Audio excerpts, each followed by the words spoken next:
लोकसभा में स्पीकर ओम बिरला के स्वागत में अखिलेश यादव ने जो कुछ कहा उससे कई मायने निकाले जा रहे हैं। अखिलेश यादव ने एक तीर से कई निशाने साधे हैं।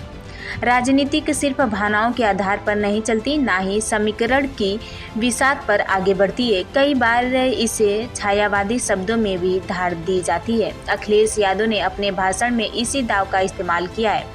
पीएम मोदी और राहुल गांधी के बाद अखिलेश यादव के भाषण का नंबर आया। वो नए अध्यक्ष को बधाई देते हुए बोले थे, लेकिन हर शब्द का इशारा कहीं और का था।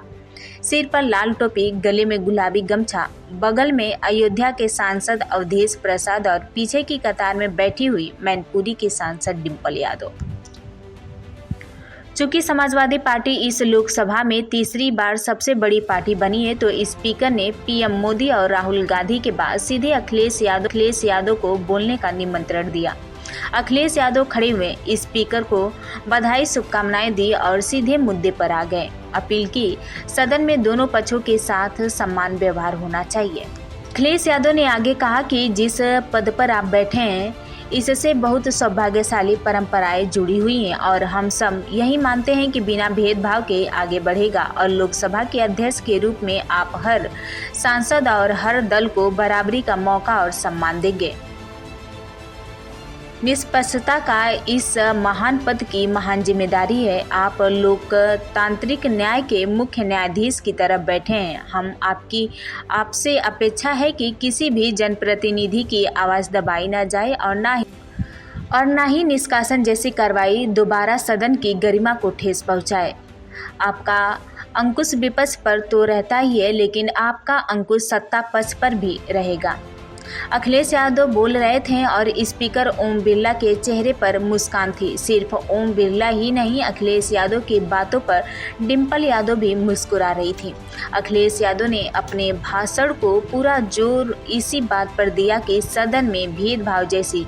अखिलेश यादव ने आगे कहा कि अध्यक्ष महोदय, आपके इशारे पर सदन चले, इसका उल्टा ना हो। हम आपके हर न्याय संगत फैसले के साथ खड़े रहेंगे। मैं एक बार फिर आपको इस अध्यक्ष पद पर बैठने के लिए बहुत बहुत बधाई देता हूं। अखिलेश यादव जब तक बोले, डिंपल की नज़रें उन पर ही थी। डिंपल कभी गंभीरता मुद्रा में दिखाई दी तो कभी हंसते हुए मुस्कुराते हुए दिखी।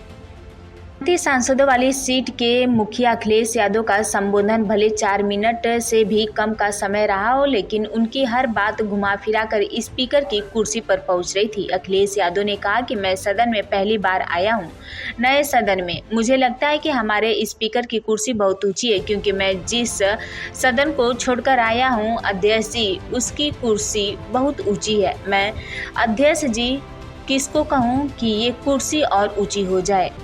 अखिलेश यादव के ठीक सामने वाली कतार में पीएम मोदी बैठे थे, राजनाथ सिंह, अमित शाह और नीतीश बैठे थे। हर कोई गंभीरता से उनकी बात को सुन रहा था। संविधान की बात करने वाले अखिलेश यादव बातों बातों में सदन के सिमेटे तक पहुंच गए। अखिलेश यादव ने कहा कि जहां ये नया सदन है, वहीं मैं अपनी पीठ के पीछे देख सकता हूँ। पत्थर तो सही लगे हैं, सब कुछ अच्छा लगा है, लेकिन उस दरार में मुझे कुछ सीमेंट अभी भी लगा दिखाई दे रहा है। अध्यक्ष महोदय, मुझे उम्मीद है कि आप जितना सत्ता पक्ष का सम्मान करेंगे, उतना ही विपक्ष का सम्मान करेंगे। हम भी आपकी बात रखने का मौका देंगे। मैं आपको बधाई देता हूँ, शुभकामनाएं देता हूँ, हर तरीके से आपके साथ हूँ।